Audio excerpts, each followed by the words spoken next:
Good morning. Good morning, sir. Morning, sir. Morning. Good morning, sir. Okay, കുറച്ച് പേരെ ആയുള്ളെന്ന് തോന്നുന്നു.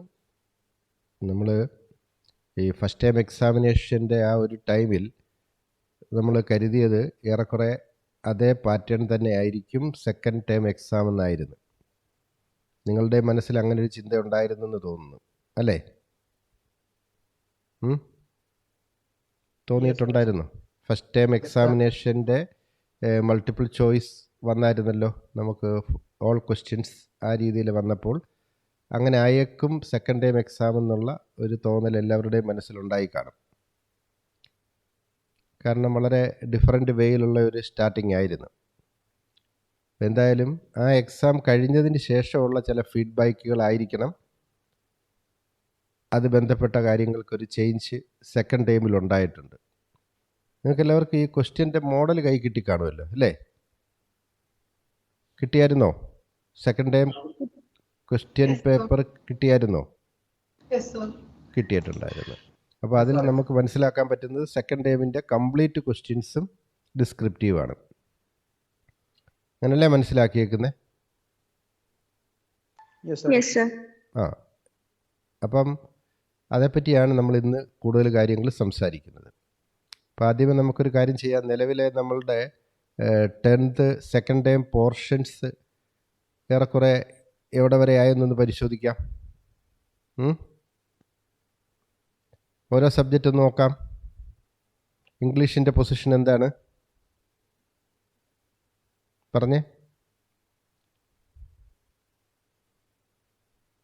നിങ്ങളുടെ ഇപ്പോഴത്തെ രീതിയിൽ ഇംഗ്ലീഷിൻ്റെ പൊസിഷൻ ഓൾമോസ്റ്റ് തീരാറായോ അതോ ഒത്തിരി പെൻഡിങ് ഉണ്ടോ? തീരാറായി. ഓക്കെ. അപ്പം അതുപോലെ തന്നെ സെക്കൻഡ് ലാംഗ്വേജസും ഫിനിഷ് ചെയ്യാറായി കാണണമല്ലോ. Yes, sir. പിന്നെ മാത്തമാറ്റിക്സ്, സോഷ്യൽ സയൻസ് ഇത് മൂന്നിൻ്റെയും പൊസിഷൻ കംഫർട്ടബിൾ ആണെന്ന് കരുതുന്നു. നമുക്ക് ഫെബ്രുവരി ഫസ്റ്റ് വീക്കോടുകൂടി മോഡൽ എക്സാം തുടങ്ങാനായിരിക്കുന്നത്. February first week model exam തുടങ്ങുമ്പോൾ സ്വാഭാവികമായിട്ടും നമുക്ക് ജാനുവരി എൻഡോടുകൂടി പോർഷൻസ് എല്ലാം തീരണം. നമുക്കിപ്പം നടക്കുന്ന രീതി ഓരോ പോർഷൻ കംപ്ലീറ്റ് ചെയ്യുമ്പോഴും അതുമായി ബന്ധപ്പെട്ടിട്ടുള്ള എല്ലാ ഫീഡ്ബാക്കും എടുക്കുകയും അസസ്മെൻറ്റ്സ് വീക്കിലി നടത്തുകയും ചെയ്യുന്നത് കൊണ്ട് പ്രോപ്പർ റിവിഷൻസ് സൈമിൾട്ടേനിയസ് ആയിട്ട് നടന്നാണ് പോകുന്നത്. അപ്പോൾ തന്നെ അസൈൻമെൻറ്റ്സ് മാക്സിമം നിങ്ങൾക്ക് കിട്ടുന്നുണ്ട്. അതും ഒരു നല്ല റിവിഷനായിട്ടാണ് നടക്കുന്നത്. ഇത് കൂടാതെ നമുക്ക് 10th സംബന്ധിച്ചിടത്തോളം ഏകദേശം 2 months ആകുന്നു നമ്മുടെ ഓൺ ക്യാമ്പസ് ക്ലാസ്സുകൾ സ്റ്റാർട്ട് ചെയ്തിട്ട്. അതോടൊപ്പം തന്നെ ഈവനിങ് നിങ്ങൾക്ക് ക്ലാസ്സസ് കിട്ടുന്നുമുണ്ട്. അപ്പോൾ ഒരേ സമയം തന്നെ ഓൺ ക്യാമ്പസും ഓൺലൈൻ ക്ലാസ്സസും നടക്കുന്നുണ്ട്.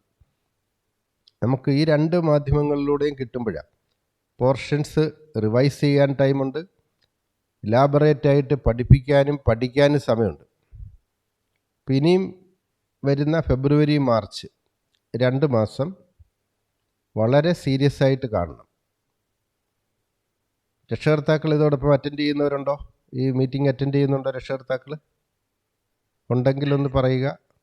Yes, sir. ഉണ്ട്. Okay, very good. അപ്പം രക്ഷകർത്താക്കളോട് അറിയാനാണ് ഇങ്ങനെ ഒരു മീറ്റിംഗ് ഇങ്ങനെ ഈ രീതിയിൽ നടത്തുന്നത്. അല്ലെ കുട്ടികൾ ഞങ്ങളുടെ അടുത്ത് വരുന്നതാണ്, അവരോട് നേരിട്ട് പറയാവുന്ന കാര്യങ്ങളേ ഉള്ളൂ. അപ്പം ഈ 2 മാസത്തേക്ക് സ്കൂളിൽ നിന്ന് തന്നെ സാധാരണഗതിയിൽ നിങ്ങളുടെ ഹോം ടൈം ടേബിൾ ഫിക്സ് ചെയ്ത് തരാറുണ്ട്. ഫെബ്രുവരി മാർച്ച് നിങ്ങൾ എങ്ങനെ പഠിക്കണം, ഏതൊക്കെ ദിവസങ്ങൾ എന്തൊക്കെ ചെയ്യണം എന്നൊക്കെ ഉള്ളതിനെപ്പറ്റി ഒരു പ്രിപ്പറേഷൻ നടത്താറുണ്ട്. അപ്പോൾ അതിനിടയിൽ എങ്ങനെയാണ് മോഡൽ എക്സാമിനെ നിങ്ങൾ അറ്റൻഡ് ചെയ്യേണ്ടത്, റിവിഷൻസ് ഏത് രൂപത്തിൽ നടത്തണം, ഏതൊക്കെ സബ്ജക്ട്സിന് എത്ര സമയം വീതം അലോട്ട് ചെയ്യണം, അതിൻ്റെ ഇമ്പോർട്ടൻസ് അനുസരിച്ച് നിങ്ങൾക്ക് പ്രയോറിറ്റി സെറ്റ് ചെയ്യാനുള്ള ഗൈഡ് ലൈൻസ് തരും. ഇപ്പോൾ ഒരു ആളിനെ സംബന്ധിച്ചിടത്തോളം മാത്തമാറ്റിക്സ് ആണ് കൂടുതൽ ടഫായിട്ട് ഫീൽ ചെയ്യുന്നതെങ്കിൽ മറ്റൊരാൾക്ക് ഒരു പക്ഷേ സോഷ്യൽ സയൻസ് ആയിരിക്കാം. അപ്പോൾ അതിലേതാണ് നിങ്ങളുടെ ഡിഫിക്കൽറ്റി ഏരിയ എന്നുള്ളത് സെറ്റ് ചെയ്തിട്ട് അതിനാവശ്യമുള്ള സപ്പോർട്ട് എടുക്കാനാണ് ഇത്തരത്തിൽ സ്കൂളിൽ നിന്ന് ഹെൽപ്പ് ചെയ്യുന്നത്. അപ്പോൾ ഒരു കോമൺ ടൈം ടേബിൾ ആയിരിക്കത്തില്ല ഈ തരുന്നത് ഓരോ കുട്ടിക്കും അവരവരുടെ ലെവലിലുള്ള പ്രിപ്പറേഷനെ സഹായിക്കുന്ന തരത്തിലായിരിക്കും. എന്നാലും മാക്സിമം ടൈം നിങ്ങൾ പ്രിപ്പയർ ചെയ്യണം. ഇനിയുള്ള 2 മാസം എന്ന് പറയുന്നത് വളരെ ക്രൂഷ്യലാണ്. പിന്നെ ഒരു അഡ്വാൻറ്റേജ് ഉള്ളത് 50% പോർഷനേ ഉള്ളൂ. ഫസ്റ്റ് ടൈമിൽ നിന്ന് ഒരു ക്വസ്റ്റ്യനും സാധ്യതയില്ലല്ലോ. ഇപ്പോൾ സെക്കൻഡ് ടൈം മാത്രമായിട്ടാണ്. മുൻപൊക്കെ നടന്നിരുന്നത് ഒരു ഇയർ കംപ്ലീറ്റ് ആയിട്ട് നടന്ന രീതികൾക്ക് ഇപ്പം പഴയതുപോലെ ഇടക്കാലത്ത് ഇങ്ങനെ ടേം 1 ടേം 2 എന്നുള്ള കൺസെപ്റ്റ് ഉണ്ടായിരുന്നു. അത് കഴിഞ്ഞതിന് ശേഷം ടേം 1 പോർഷൻ കംപ്ലീറ്റ് ചെയ്തു, അതിൻ്റെ ഇവാലുവേഷനും കഴിഞ്ഞു. നിങ്ങളൊക്കെ ന്യൂസ് പേപ്പറിൽ വായിച്ച് കാണും. ഫെബ്രുവരി ഫസ്റ്റ് വീക്കോട് കൂടി അതിൻ്റെ റിസൾട്ട് വരും. ഒരു പക്ഷേ നെക്സ്റ്റ് വീക്ക് വന്നേക്കാം, അതേപ്പറ്റി വ്യക്തതയില്ല. അപ്പോൾ എന്തായാലും ഫെബ്രുവരി ഫസ്റ്റ് വീക്കാണ് അതിൻ്റെ മാക്സിമം ടൈം അവർ പറഞ്ഞിരിക്കുന്നത്. അപ്പോൾ അന്നേരം നിങ്ങളുടെ കയ്യിൽ എത്താൻ പോകുന്നത് ഓൾമോസ്റ്റ് 50%ഓളം പോർഷൻ്റെ 50%ഓളം മാർക്സാണ് കിട്ടാൻ പോകുന്നത്. ഇപ്പോൾ റിമൈനിങ് 50%ൻ്റെ ഒരു ഇവാലുവേഷനാണ് ഇനി നടക്കുന്നത്. ഇപ്പോഴത്തെ രണ്ടാമത്തെ വീണ്ടും വന്നിരിക്കുന്ന ഈ കോവിഡ് പാൻഡമിക് കാരണം ഒരു പക്ഷേ ഏപ്രിൽ ആദ്യമായിരിക്കും അല്ലെങ്കിൽ മാർച്ച് എൻഡിലായിരിക്കും നമ്മുടെ ടേം 2 എക്സാമിനേഷൻസ് സ്റ്റാർട്ട് ചെയ്യാൻ പോകുന്നത്. സാധാരണഗതി മാർച്ച് ഫസ്റ്റ് ഫെബ്രുവരി എൻഡൊക്കെ ആയിരുന്നു. ആ രീതി മാറിയിട്ട് 1 മന്തൂടെ നമുക്ക് കിട്ടുന്നുണ്ട്. പോർഷൻസ് നേരെ പകുതിയായിട്ടുണ്ട്. ഓർക്കണം, എന്ത് പറഞ്ഞാലും എക്സാമിനേഷൻ പ്രിപ്പയർ ചെയ്യുമ്പോൾ നമുക്ക് ഒരേ തരത്തിലുള്ള ടൈമേ കിട്ടത്തുള്ളൂ അവസാനം. ആ സമയം നമുക്ക് കിട്ടിയിരിക്കുന്നത് 50% പോർഷനാണ്. ഇപ്പം വളരെ ശരിക്കും ടൈം എടുത്ത് പ്രിപ്പയർ ചെയ്യാനുള്ള ഒരു അവസരമാണ് കിട്ടിയേക്കുന്നത്. അപ്പോൾ എത്ര ഇലാബറേറ്റ് ആയിട്ട് പഠിക്കണോ അത്രയും ടൈമുണ്ട്. അപ്പോൾ അതൊരു കാരണവശാലും നഷ്ടപ്പെടാതിരിക്കണം. ഫസ്റ്റ് ടൈമിൽ കിട്ടിയിരിക്കുന്ന മാർക്കിനെ എത്ര കണ്ട് മുമ്പോട്ട് കൊണ്ടുപോകുമോ അത്രയും കൂടെ മുമ്പോട്ട് കൊണ്ടുപോകാൻ സെക്കൻഡ് ടൈമിലെ പഠനം പ്രയോജനപ്പെടണം. തന്നെയല്ല 100% ഡിസ്ക്രിപ്റ്റീവാണ് ഈ വരാൻ പോകുന്ന എക്സാമിനേഷൻസ്. രക്ഷകർത്താക്കളോട് ഈ വരുന്ന 2 മാസവും തുടർന്ന് വരുന്ന എക്സാമിനേഷൻ്റെ ടൈമും കുട്ടികളുടെ കൂടെ അവരെ വേണ്ട തരത്തിൽ സപ്പോർട്ട് ചെയ്യണം. അവരുടെ ദൈനംദിനമായിട്ടുള്ള ചിട്ടകൾക്ക് ഒരു ക്രമീകരണം വേണം. വീട്ടിലെ രക്ഷകർത്താക്കളുടെ തന്നെ മറ്റ് ആക്ടിവിറ്റീസിനൊരു നിയന്ത്രണം വേണം. കൂട്ടായ്മകളും മറ്റ് എൻ്റർടൈൻമെൻറ്റുകളും കല്യാണങ്ങളും അതേപോലുള്ള എല്ലാ കൂട്ടുചേരലുകളും ഒഴിവാക്കി പരമാവധി കുട്ടികൾക്ക് പഠിക്കാൻ ആവശ്യമുള്ള ഒരു അവസരം, അതിനുള്ള ഒരു എൻവയോൺമെൻറ്റ് വീട്ടിൽ ഒരുക്കി കൊടുക്കണം. അപ്പോൾ എന്തെങ്കിലും ഇന്നൊവേറ്റീവായിട്ടുള്ള ഇത്തരം ചടങ്ങുകൾ എത്തിയാൽ വീട്ടിൽ നിന്ന് അതിന് ഉത്തരവാദിത്തപ്പെട്ടവർ മാത്രം പങ്കെടുക്കാനും കുട്ടികളെ അതിൽ നിന്ന് ഒഴിവാക്കാനും അവർക്ക് വീട്ടിലിരുന്ന് പഠിക്കാൻ ആവശ്യമുള്ള സപ്പോർട്ട് ചെയ്യാനുള്ള ആളുകൾ വീട്ടിൽ തന്നെ ഉണ്ടാകാനും പേരൻസ് പ്രത്യേകം ശ്രദ്ധിക്കണം. ഇത്തരം കൂട്ടായ്മകളിലൂടെ അവരുടെ റെഗുലറായിട്ടുള്ള പഠനത്തിൻ്റെ ആ ഒരു കണ്ടിന്യൂറ്റി നഷ്ടപ്പെടുത്തും. ഒരു ദിവസമല്ല ഉള്ളു, ആ ഒരു ദിവസം അങ്ങ് പോയിച്ചു വരാം എന്നൊരു പക്ഷേ ഈ പഠന പ്രവർത്തനവുമായി ബന്ധം അത്ര കണ്ട് ഇല്ലാത്ത ഒരു പക്ഷേ രക്ഷകർത്താക്കൾ കരുതിയേക്കാം. രക്ഷകർത്താക്കളെല്ലാം അവരവരുടെ ജോലി തിരക്കും ഔദ്യോഗികമായിട്ടുള്ള കൃത്യനിർവഹണവുമായിരിക്കും അവരുടെ പ്രധാനപ്പെട്ട ഏരിയാസ്.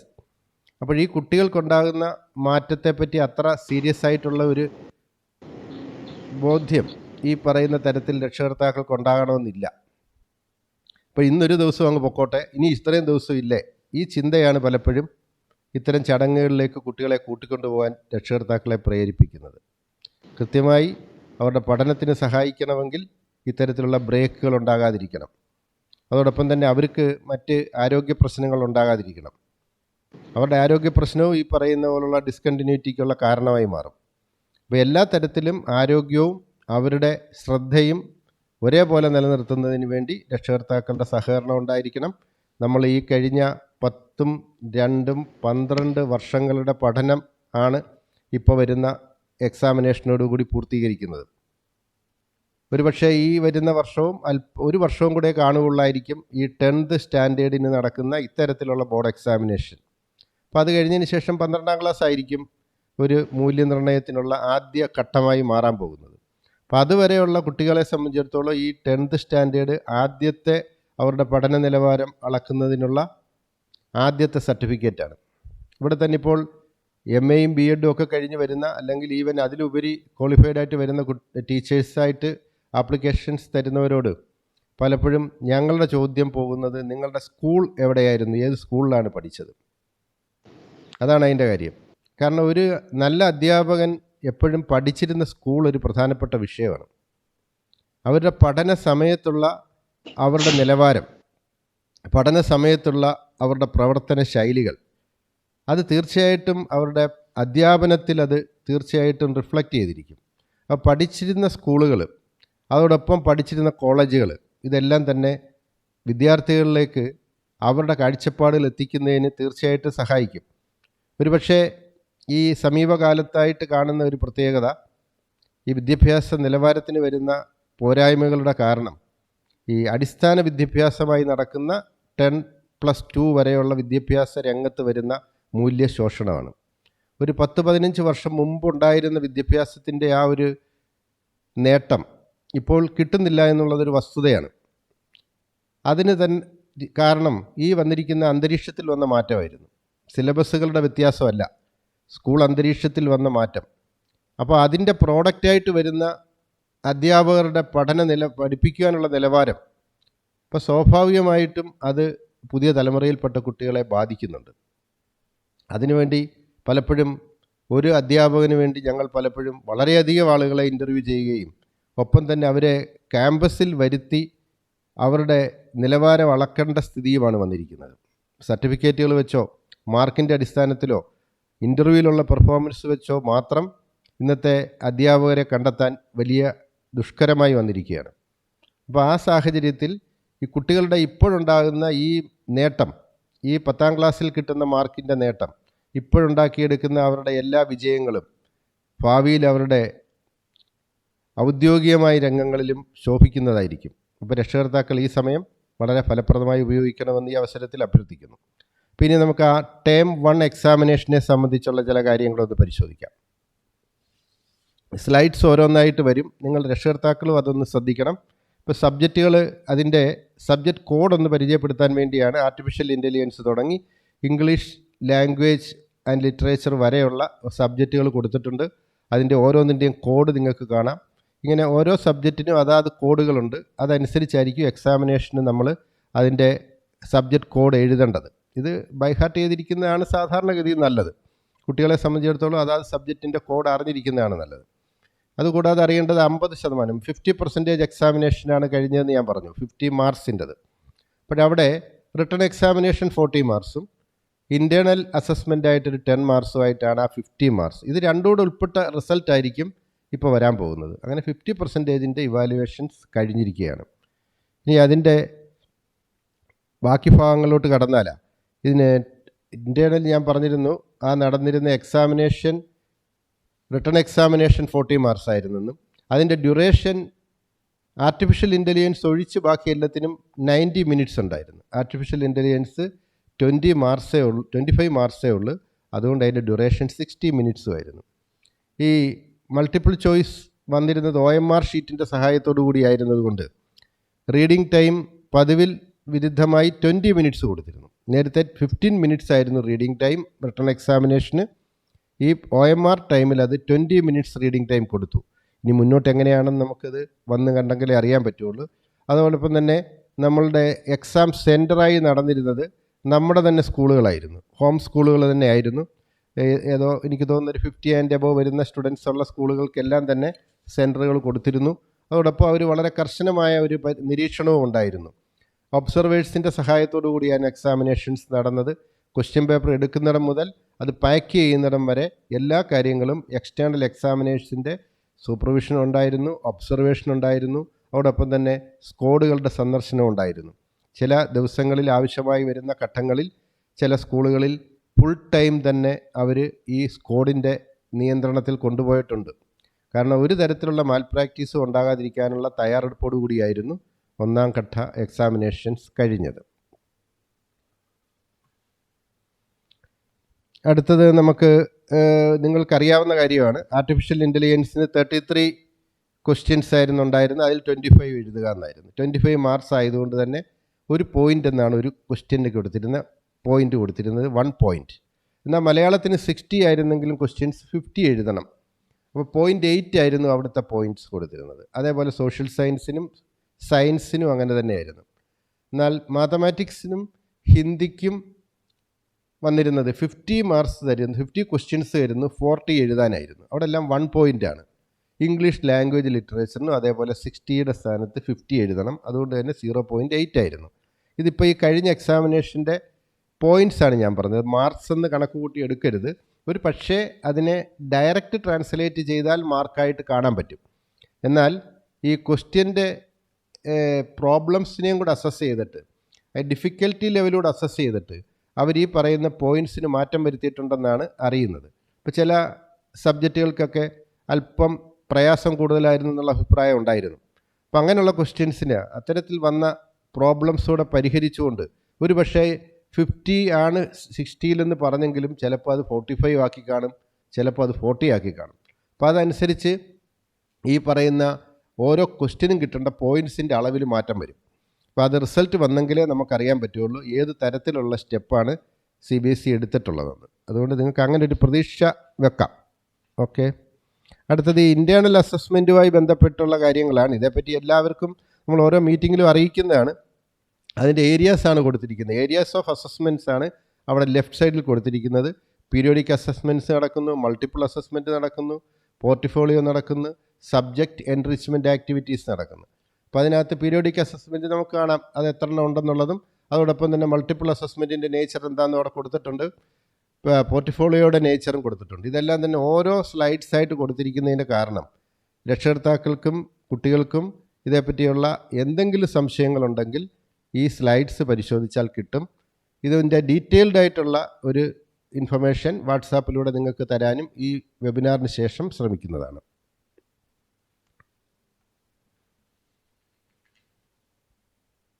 അടുത്തത് നമ്മൾ ടേം 2 റിലേറ്റഡ് ആയിട്ടുള്ള ഇൻഫർമേഷനിലോട്ട് കയറുകയാണ്. ടേം 1ൻ്റെ റിസൾട്ട് നമ്മൾ പ്രതീക്ഷിച്ചിരിക്കുന്നു. ടേം 2-ൽ വീണ്ടും ഇതേപോലെ തന്നെ 50 മാർക്സിനുള്ള എക്സാംസാണ് നടക്കാൻ പോകുന്നത്.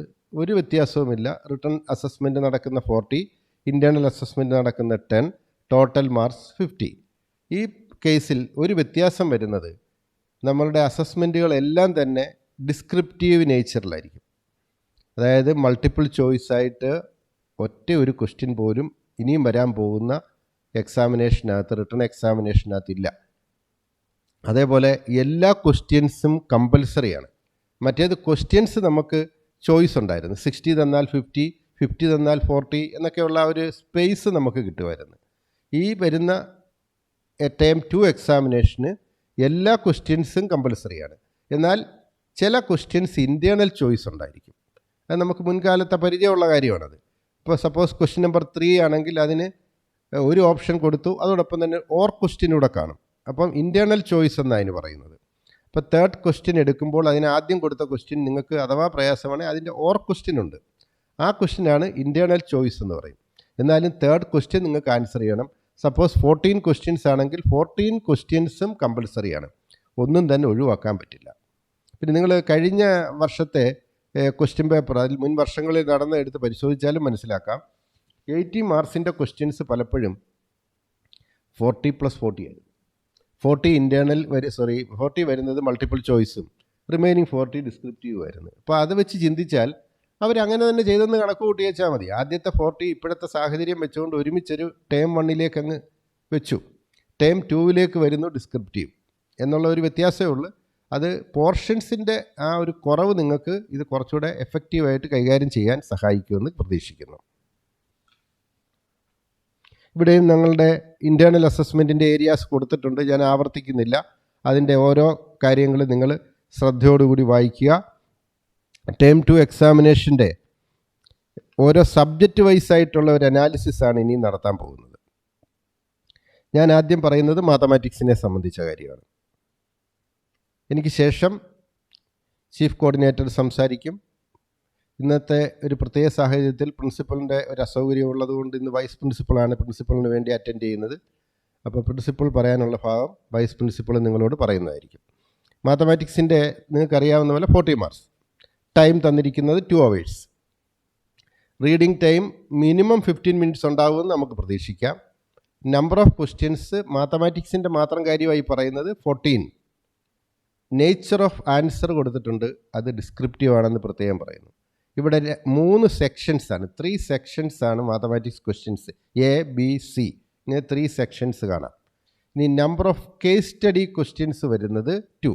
ഈ വരുന്ന 14 ക്വസ്റ്റ്യൻസിനകത്ത് 2 ക്വസ്റ്റ്യൻസ് കേസ് സ്റ്റഡിയാണ്. നിങ്ങൾക്ക് പരിചയമുള്ളതാണ് കേസ് സ്റ്റഡി എന്താണെന്ന്. ഇതെനിക്ക് തോന്നുന്നു ഫസ്റ്റ് ടൈമിലും കേസ് സ്റ്റഡി ബേസ്ഡ് ക്വസ്റ്റ്യൻസ് ഉണ്ടായിരുന്നു, മൾട്ടിപ്പിൾ ചോയ്സ് ആയിരുന്നെങ്കിൽ പോലും. ഇവിടെ മൾട്ടിപ്പിൾ ചോയ്സ് അല്ല, ഡിസ്ക്രിപ്റ്റീവാണ്. അപ്പോൾ അതിൻ്റെ കുറച്ചുകൂടെ ഡീറ്റെയിൽഡ് ആയിട്ടുള്ള ഒരു സ്ലൈഡ് കാണാം. ഇത് വളരെ ശ്രദ്ധയോടുകൂടി നോക്കണം. ഇതാണ് നിങ്ങൾക്കതിൻ്റെ പൂർണ്ണ വിവരം കിട്ടുന്നതിനുള്ള സ്ലൈഡ്. സെക്ഷൻ എയിൽ നിങ്ങൾക്ക് 6 ക്വസ്റ്റ്യൻസ് കിട്ടും. അവിടെ number of questions with internal choice 2 ആണ്. അപ്പോൾ സെക്ഷൻ എയിൽ 6 ക്വസ്റ്റ്യൻസ് ഉണ്ടെങ്കിൽ അതിൽ 2 എണ്ണത്തിന് ഇൻറ്റേർണൽ ചോയ്സ് കിട്ടും. ഇപ്പോൾ 6ന് പകരം 8 കിട്ടുമെന്നർത്ഥം. പക്ഷേ ആ ഇൻറ്റേർണൽ ചോയ്സ് തന്നതേ എഴുതാൻ പറ്റുള്ളൂ.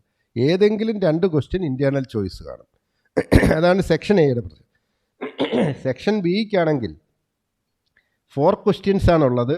ആ 4 ക്വസ്റ്റ്യൻസിൽ ഒരെണ്ണത്തിന് ഇൻറ്റേർണൽ ചോയ്സ് ഉണ്ട്. അപ്പോൾ അവിടെയും നമുക്ക് 4ന് പകരം 5 ക്വസ്റ്റ്യൻസ് കിട്ടും. അപ്പോൾ ഏതോ ഒരു ക്വസ്റ്റ്യന് ഒരു ഇൻറ്റേർണൽ ചോയ്സ് ഉണ്ടായിരിക്കും. സെക്ഷൻ സിക്കും 4 ക്വസ്റ്റ്യൻസ് ആണ്. അവിടെയും ഒരു ക്വസ്റ്റ്യൻ ഇൻറ്റേർണൽ ചോയ്സ് ഉണ്ട്. അപ്പോൾ ഓൾ ടുഗദർ 4 ക്വസ്റ്റ്യൻസിന് ഇൻറ്റേർണൽ ചോയ്സ് കിട്ടും. അപ്പോൾ നോക്കിക്കേ, 6 + 4 + 4 14 ക്വസ്റ്റ്യൻസ് ആണ് ടോട്ടൽ എന്ന് കാണാം. എല്ലാത്തിൻ്റെ നേച്ചർ ഡിസ്ക്രിപ്റ്റീവാണ്, നേരത്തെ പറഞ്ഞ പോലെ തന്നെ.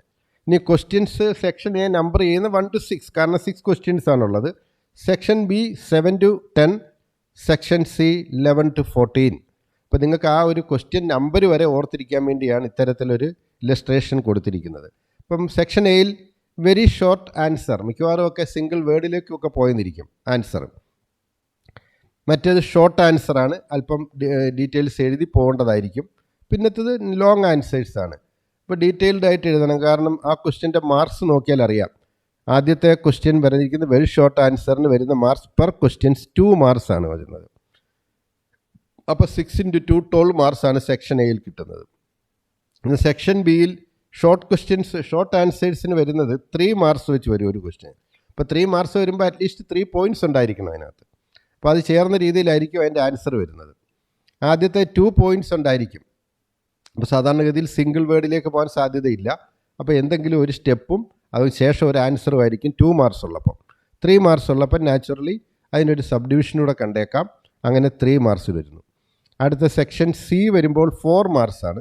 4 മാർക്സിന് മാക്സിമം ഇല്ലസ്ട്രേഷൻ ആവശ്യമുണ്ട്. തിയറി പോലുള്ള കാര്യങ്ങളൊക്കെ ആയിരിക്കാം, ചിലപ്പോൾ കൺസ്ട്രക്ഷൻ ആയിരിക്കാം. എന്തായാലും ഒന്നിൽ കൂടുതൽ സ്റ്റെപ്പുകളുള്ള ഡിഫറൻ്റ് ആയിട്ടുള്ള സ്റ്റേജസ് ഉള്ള ക്വസ്റ്റ്യൻസ് ആയിരിക്കും ഈ പറയുന്ന സെക്ഷൻ സി. സെക്ഷൻ സിയിൽ 16 മാർക്സ് കിട്ടും. ഓർക്കണം, 4 ക്വസ്റ്റ്യൻസേ ഉള്ളൂ. 16 മാർക്സും സെക്ഷൻ സിയിലാണ്. ബാക്കി 2 സെക്ഷനിലും 12 ഈച്ചാണ്. അങ്ങനെ 40 മാർക്സാണ് നിങ്ങൾക്ക് കിട്ടുന്നത്. അപ്പോൾ അതിൻ്റെ ഇൻറ്റേർണൽ ചോയ്സിൻ്റെ കാര്യം നേരത്തെ പറഞ്ഞത് അവിടെ വ്യക്തമായി കൊടുത്തിട്ടുണ്ട്. അതിൽ സെക്ഷൻ എയ്ക്കകത്ത് 6 questions carrying 2 marks each with 2 internal questions choice എന്നാണ് പറഞ്ഞിരിക്കുന്നത്. അടുത്തത് 4 questions carrying 3 marks each with 1 internal choice. അതുപോലെ ലാസ്റ്റ് സെക്ഷൻ സിയിലേക്ക് വരുമ്പോൾ 2 questions carrying 4 marks each 1 internal question choice question ഉണ്ടായിരിക്കും. 8 മാർക്സ് അങ്ങനെ വരുന്നു. ബാക്കി കൂടെ വരുമ്പം 8 + 4 അല്ലേ 16, സോറി 2 എണ്ണം 4 വന്ന് 8 + 8 വന്ന് 16 തന്നെ വരുന്നു, കറക്റ്റ് അവിടെ. പിന്നെ 2 കേസ് സ്റ്റഡി വരുന്നുണ്ട്, അതാ 8 അവിടെ വന്നിരിക്കുന്നത്. കേസ് സ്റ്റഡി ബേസ്ഡ് ക്വസ്റ്റ്യൻസ് അപ്പോൾ എവിടെ വരുന്നത്? സെക്ഷൻ സിയിലാണ് വരുന്നത്. ഇപ്പോൾ സെക്ഷൻ സി നിങ്ങൾ ശ്രദ്ധിക്കണം, കേസ് സ്റ്റഡി പോലുള്ള ക്വസ്റ്റ്യൻസും സെക്ഷൻ സിയിലാണ്. അങ്ങനെ 8 + 8 16 മാർക്സ് അവിടെ എത്തിപ്പെടുന്നത്.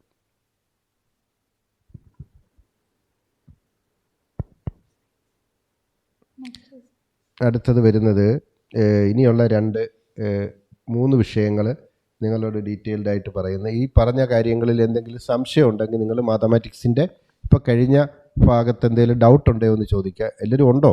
ഒരു ശബ്ദമൊന്നും കേൾക്കാനില്ല. എന്തെങ്കിലും ഡൗട്ട് ഉണ്ടെങ്കിൽ ചോദിക്കാം. കാരണം ഈ പറഞ്ഞിരിക്കുന്ന കാര്യത്തിൽ നിങ്ങൾ മനസ്സിലാക്കിയിരിക്കുന്നതിന് വ്യത്യാസമായിട്ട് എന്തെങ്കിലും ഉണ്ടെങ്കിൽ ചോദിക്കാം. ഉണ്ടോ? എന്തെങ്കിലും ക്ലാരിറ്റി പ്രോബ്ലം ഉണ്ടോ? No, sir. ക്ലിയർ ആണല്ലോ. അപ്പോൾ അടുത്ത സബ്ജക്റ്റിലോട്ട് കയറാമല്ലോ. അടുത്ത സബ്ജക്റ്റിലോട്ട് കയറാം. ഓക്കെ. അപ്പോൾ അടുത്തത് ചീഫ് കോർഡിനേറ്റർ നിങ്ങളോട് സംസാരിക്കും. Okay, thank you. So good morning, students and parents. I will be discussing about 3 subjects: science theory, English language and literature, and Hindi course B. So we'll be running through each subject, and after every subject is over, you can ask your doubts. So let's start with science theory. So as already communicated by chairman, few things is going to remain same throughout all the question papers. One is the total marks is going to be 40. The time allotted is going to be 2 hours, and minimum of 15 minutes will be allotted as reading time. And the nature of the answers are going to be all descriptive. So the number of questions in science is going to be 15 questions. Out of these 15 questions, there will be there'll be 2 questions which will be case study based question, and there'll be total of 3 sessions. I hope everybody can see the same in the slides also. So now let's move on to the detailed version of the question paper pattern and marking scheme. So as you can see in the slides, there are 3 sessions. Session A has 7 questions. Session B has 6 questions in total, and C has 2 questions. So in total, science has 15 questions. Now let me explain session-wise in detail. So we'll be covering session-wise. So session A has 7 questions, out of which 3 questions have internal choice. Now out of this 7 questions, all the type of the answer is short answer type, and the word limit is 30 words. The question number is 1 to 7, and for each question there will be 2 marks. So 7 into 2 is going to be 14 marks in total for session A. I hope it's clear. Now moving to session B. Session B has total of 6 questions, out of which 2 questions have internal choice. Session B is long answer type, and for the student the word limit is 60 words. For each for all the 6 questions, it is 3 marks per question. So the total is 18 marks. So session B, the total marks allotted is 18 marks. Now coming to session C, there will be 2 questions, and both these questions will be case-based question, and both the questions will have internal choice. So few things that we have to take care in the case-based question is, each case will have 3 sub-questions, A, B, and C. A and B is going to be compulsory, and you will get internal choice in C. And A and B will be carrying 1 mark each, and C will carry 2 marks, which means there'll be 4 marks allotted for 1 case study, and in total, session C will come to 8 marks. So adding up all session A, B, and C, it will sum up to 14 marks in total. So is there any question from parents and students in science? Is there any session? Okay. So with this, we come to an end of the science theory. Let's move to the next subject, which is English language and literature. And as chairman had already communicated, all these slides will be shared with you so that you can have a detailed analysis on it. So for English, I'm not repeating the general information. Let me start with the number of questions. The number of questions is 7. The nature as communicated is descriptive. There will be 3 sessions in English also, like we had for science and maths. And the number of case study questions will be 1. Now let's see the elaborate version. So English also has 3 sessions. Session A is a reading-based. You'll have reading-based questions, and there will be total of 2 questions in session A, out of which both the questions will have internal choice. And the question, if you can see the question numbering, it's 1 and 2. For the first question will be a passage reading, out of which there will be 6 choices, out of which you can answer any 5, and each will be carrying 1 mark each. That is why the mark per question is 5 for question number 1. For question 2 will be a case-based question, where you will have 6 choices, out of which you have to answer any 5. It is again 1 mark each. So that also adds to 5 marks. So in total, 10 marks will be allotted for session A.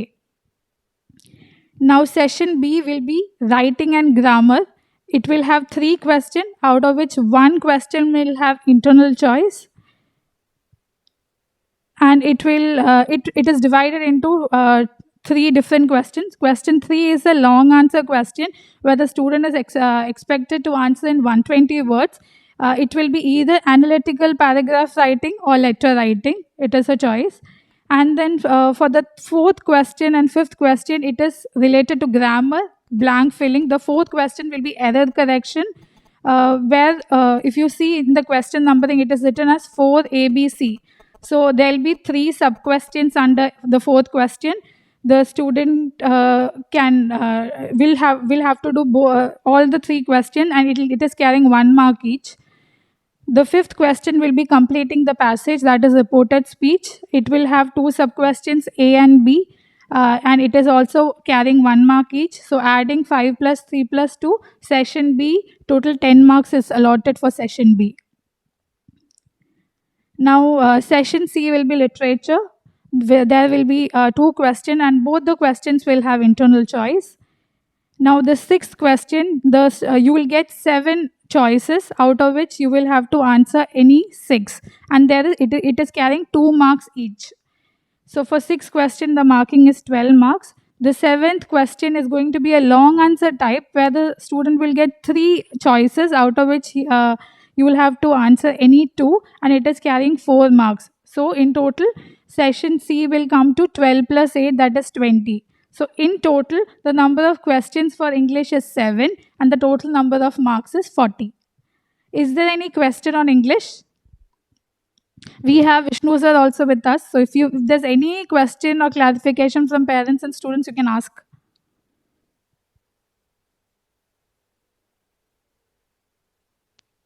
Students? No doubts? Okay, so let's move on to the 3rd subject, Hindi course B. Hindi general information, same, total marks is 40, time allotted 2 hours, reading time would be minimum 15 minutes, and the number of questions for Hindi will be 8. And it is descriptive in nature.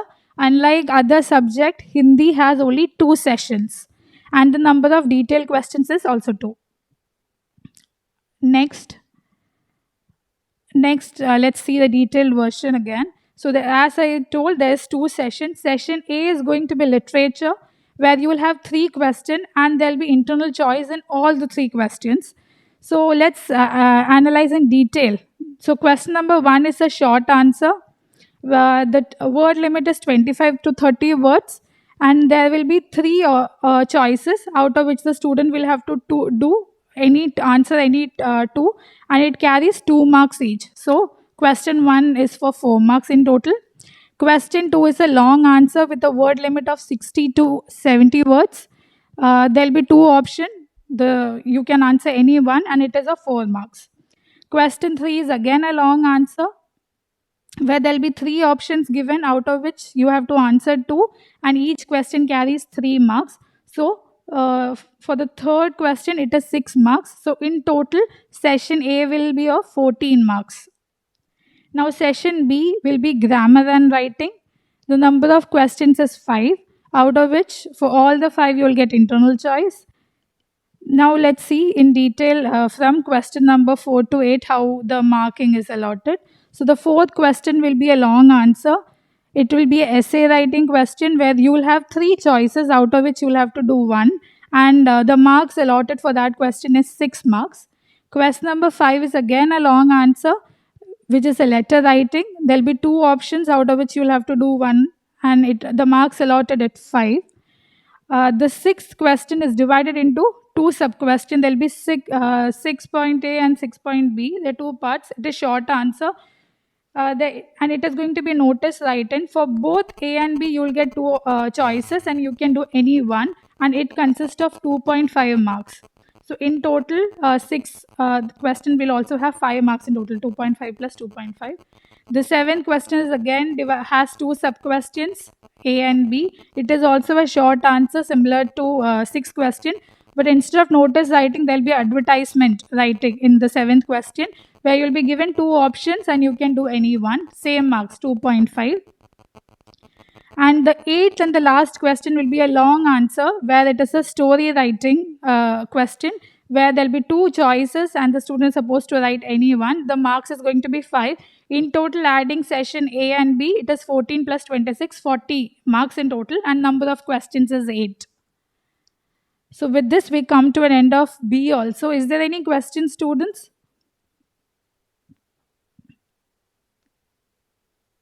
No, ma'am. No? Okay. So now let me, Vishnu sir will be running you through social science and English. Social science and Malayalam.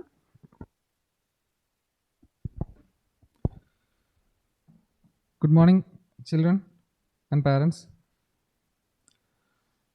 ആദ്യം മലയാളത്തെക്കുറിച്ചാണ് പറയുന്നത്. മലയാളം ചോദ്യപേപ്പർ നിങ്ങൾ സ്ലൈഡിൽ കാണുന്നത് പോലെ 4 ചോദ്യങ്ങളാണ് ഉണ്ടാവുക. 2 സെക്ഷനുകളായി, English 3 സെക്ഷനുകളായി തിരിഞ്ഞപ്പോൾ Malayalam 2 സെക്ഷനുകളായി മാത്രം, എയും ബിയും എന്ന 2 സെക്ഷനുകളായി ചോദ്യപേപ്പറെ തിരിച്ചിരിക്കുകയാണ്. കേസ് സ്റ്റഡി ചോദ്യങ്ങൾക്ക് പകരം നോൺ ഡീറ്റെയിൽഡ് ചോദ്യങ്ങളാണുള്ളത്. നോൺ ഡീറ്റെയിൽഡ് ഭാഗം ചട്ടമ്പി സ്വാമികൾ എന്ന് പറയുന്ന supplementary reader, extended reading text ബുക്കിൽ നിന്നുള്ള ചോദ്യങ്ങളും കൂടി ചേർത്തിട്ടാണ് ചോദ്യപേപ്പർ തയ്യാറാക്കിയിരിക്കുന്നത്. അതിൻ്റെ വിശദമായ ഭാഗത്തിലേക്ക് വന്നാൽ, സെക്ഷൻ എ, സെക്ഷൻ ബി 2 ഭാഗങ്ങൾ. Section A grammar and writing, വ്യാകരണ ഭാഗവും റൈറ്റിംഗ് ഭാഗവുമാണ് സെക്ഷൻ എയിൽ വരുന്നത്. നിലവിൽ നമുക്ക് ലഭിച്ചിരിക്കുന്ന ചോദ്യപേപ്പറിൻ്റെ സാമ്പിളിൽ റീഡിംഗ് ഭാഗത്തെക്കുറിച്ച് പരാമർശങ്ങളില്ല. സെക്ഷൻ എയിൽ ആദ്യം വരുന്നത് ഒരു ചോദ്യമാണ്. ആ ചോദ്യത്തിൽ തന്നെ ഇൻറ്റേർണൽ ചോയ്സായി മറ്റൊരു ചോദ്യം വരുന്നുണ്ട്. എങ്ങനെയാണ് തരംതിരിച്ചിരിക്കുന്നതെന്ന് ചോദിച്ചാൽ, 3 ചോദ്യങ്ങളെ ഗ്രാമർ ഭാഗത്ത് നിന്നും തയ്യാറാക്കിയിട്ടുണ്ട്. 2 മാർക്കുകളായി ലഭിക്കുന്ന, അല്ലെങ്കിൽ 2 മാർക്കുകൾ അലോട്ട് ചെയ്തിട്ടുള്ള 3 ചോദ്യങ്ങളുണ്ട്. ആ 3 ചോദ്യങ്ങൾക്ക് 2 സബ് ക്വസ്റ്റ്യൻസ് വീതമായിരിക്കും ഉണ്ടായിരിക്കുന്നത് ഗ്രാമർ ഭാഗത്ത്. തുടർന്ന് റൈറ്റിംഗ് ഭാഗത്തേക്ക് വന്നാൽ 2 റൈറ്റിംഗ് ചോദ്യങ്ങളാണുള്ളത്. എസ്സേ റൈറ്റിംഗ് അല്ലെങ്കിൽ കോമ്പോസിഷൻ റൈറ്റിംഗ്. ജനറൽ ക്വസ്റ്റ്യൻസ് ആയിരിക്കും, ജനറൽ എസ്സേ എഴുതാനായിരിക്കും. ഏതെങ്കിലും ആനുകാലികമായ വിഷയങ്ങളെ സംബന്ധിച്ചു ജനറൽ എസ്സേ തയ്യാറാക്കാൻ, കോമ്പോസിഷൻ തയ്യാറാക്കാനുള്ള ചോദ്യമായിരിക്കും ഉണ്ടായിരിക്കുക. അതോടൊപ്പം തന്നെ ലെറ്റർ റൈറ്റിങ്ങിനും ഒരു ചോദ്യം ഉണ്ടായിരിക്കും. ഇതിൽ എസ്സേ റൈറ്റിങ്ങിന് വേർഡ് ലിമിറ്റായി അവർ മിനിമം 2 പേജാണ് പറയുന്നത്. മിനിമം 2 പേജെങ്കിലും ഉണ്ടായിരിക്കണം. എസ്സേ റൈറ്റിങ്ങിന് ഇൻറ്റേർണൽ ചോയ്സ് ഉണ്ടായിരിക്കും. അതായത് 2 വിഷയങ്ങൾ തന്നിട്ട് അതിൽ ഏതെങ്കിലും ഒരു വിഷയം തിരഞ്ഞെടുത്ത് അതിനെക്കുറിച്ച് 2 പുറത്തിൽ കുറയാതെ എഴുതാനുള്ള ചോദ്യമായിരിക്കും എസ്സേ റൈറ്റിങ്ങിൽ ഉണ്ടാകുക. ലെറ്റർ റൈറ്റിങ്ങിലേക്ക് വന്നാൽ, ലെറ്റർ റൈറ്റിംഗ് ന്യൂസ് പേപ്പർ റിപ്പോർട്ടും തയ്യാറാക്കുന്നതിന് വേണ്ടി ചോദ്യങ്ങളുണ്ട്. അതിന് ഇൻറ്റേർണൽ ചോയ്സുകളില്ല. ആ ചോദ്യങ്ങൾക്ക് 1.5 പേജിൽ കുറയാതെ എഴുതാനും പറഞ്ഞിട്ടുണ്ട്. അതോടെ നമുക്ക് സെക്ഷൻ എ അവസാനിപ്പിക്കാം, 22 മാർക്ക്. സെക്ഷൻ ബിയിലേക്ക് കടക്കുമ്പോൾ 3 ചോദ്യങ്ങളാണ് പ്രധാനമായും ഉള്ളത്.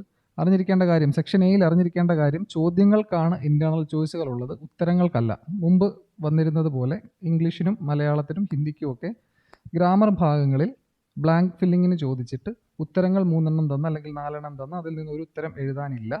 4 ചോദ്യങ്ങൾ തന്നിട്ട് അതിൽ നിന്ന് 3 എണ്ണം, അല്ലെങ്കിൽ 3 ചോദ്യം തന്നിട്ട് അതിൽ നിന്ന് 2 എണ്ണം. അങ്ങനെയാണ് നമുക്ക് എല്ലാ വിഷയങ്ങൾക്കും ഇത്തവണ എടുക്കാനുള്ളത്.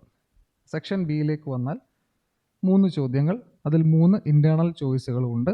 എല്ലാ ഉത്തരങ്ങളും ലോങ് ആൻസർ ടൈപ്പ് ആയിരിക്കും. ലോങ് ആൻസർ ടൈപ്പിലെ ആദ്യത്തെ ചോദ്യത്തിലേക്ക് വന്നാൽ, ക്വസ്റ്റ്യൻ നമ്പർ 2 എന്ന് തുടങ്ങുന്ന ചോദ്യത്തിലേക്ക് വന്നാൽ 6 മാർക്കിന് വീതം 6 മാർക്ക് ലഭിക്കുന്ന തരത്തിൽ 3 ചോദ്യങ്ങളായിരിക്കും ഉണ്ടാകുക. 3 × 2 6 മാർക്കിന് ലോങ് ആൻസർ ചോദ്യം. അതിനുശേഷം ഇൻറ്റേർണൽ ചോയ്സ് അതിൽ നിന്നുണ്ടാവും. അതിൽ നിന്ന് പോയട്രി ഭാഗത്തേക്ക് വന്നാൽ, അത് പ്രോസിൽ നിന്നാണ്. പോയട്രി ഭാഗത്തേക്ക് വന്നാൽ സമാനമായ രീതിയിൽ തന്നെ 3 ചോദ്യങ്ങൾ, അതിൽ നിന്ന് 2 മാർക്ക്, അതിൽ നിന്ന് 2 എണ്ണം എടുത്തെഴുതണം. അങ്ങനെയാണ് വന്നിരിക്കുന്നത്. പിന്നീട് ലോങ് ആൻസർ ആദ്യം ഞാൻ സൂചിപ്പിച്ചതുപോലെ നോൺ ഡീറ്റെയിൽഡ് ടൈപ്പിലേക്ക് വന്നാൽ 3 ചോദ്യങ്ങൾ ഉണ്ടാകും. അതിൽ നിന്ന് ഏതെങ്കിലും 2 എണ്ണം എടുക്കണം. അപ്പോൾ ഓരോന്നിലും പോയട്രി, പ്രധാന പുസ്തകത്തിൽ നിന്ന് പോയട്രി, പ്രോസ്, അതിൽ നിന്ന് 3 മാർക്കിൻ്റെ വീതം 2 ചോദ്യങ്ങൾ ഉണ്ടാകും. അതുപോലെ നോൺ ഡീറ്റെയിൽഡിൽ നിന്ന് 3 മാർക്കിൻ്റെ 2 ചോദ്യങ്ങൾ ഉണ്ടാകും. അങ്ങനെ മുഴുവനായി 6 ചോദ്യങ്ങളാണ് ഉത്തരം എഴുതാനായുള്ളത്. 18 മാർക്ക്. അങ്ങനെ 22ഉം 18ഉം മാർക്ക് ചേരുമ്പോൾ 40 മാർക്കിൻ്റെ ചോദ്യത്തിലേക്ക് നമുക്ക് മലയാളത്തിനെ എത്തിക്കാൻ സാധിക്കും. മനസ്സിലായെന്ന് വിചാരിക്കുന്നു.